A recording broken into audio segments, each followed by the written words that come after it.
현대인의 생명을 위협하는 대표적인 질환, 암. 현대의학의 3대 암 치료법은 외과적 수술과 항암제 및 방사선 치료.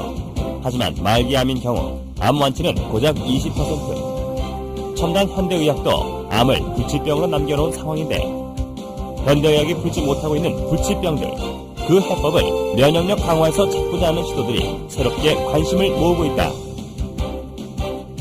이런 가운데 산학연 협동의 면역 연구 개발은 경쟁력 있는 결실을 연이어 내놓고 있는데 과감한 투자와 지속적인 연구로 부작용 없는 면역 치료에 도전하는 우리 의료계의 변화.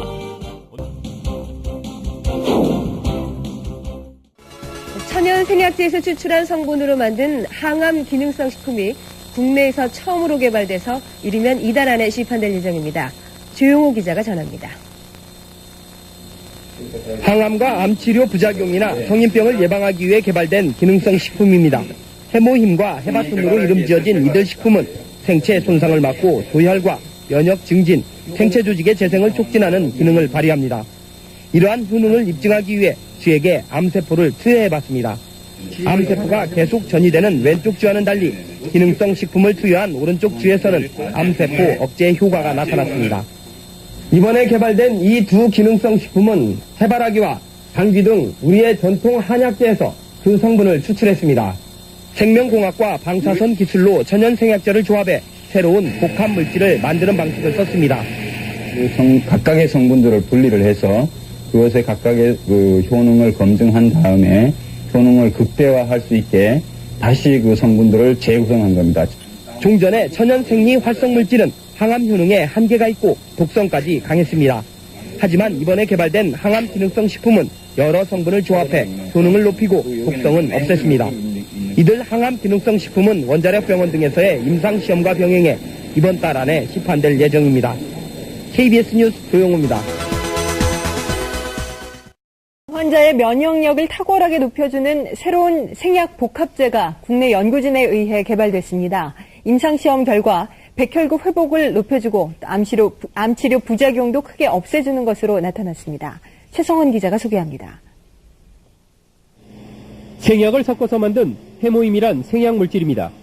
원자력 연구소는 천연 생약제 30여 종을 집중 분석한 끝에 당귀와 천궁, 백작약 등을 재합성해 이 생약물질을 만들었습니다. 이들 생약제에는 면역을 활성화시키고 조혈장애를 없애는 황산화물이 있는데 연구팀은 이 성분들을 재구성하는 방법으로 면역 증강물질을 개발했습니다. 원자력병원에서 임상시험을 한 결과 새 생약물질은 암 환자들의 면역력을 크게 높이는 것으로 나타났습니다.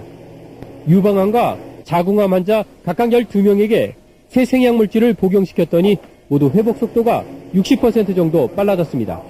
특히 이 생약 복합제는 암치료에 따른 염증이나 구토 같은 부작용을 크게 줄일 수 있는 것으로 나타났습니다.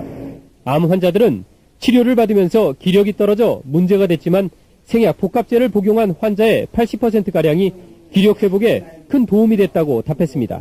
해모힘을 먹은 환자들은 전신 무력감이 많이 없어져서 더 약을 요구하는 환자들이 많았습니다.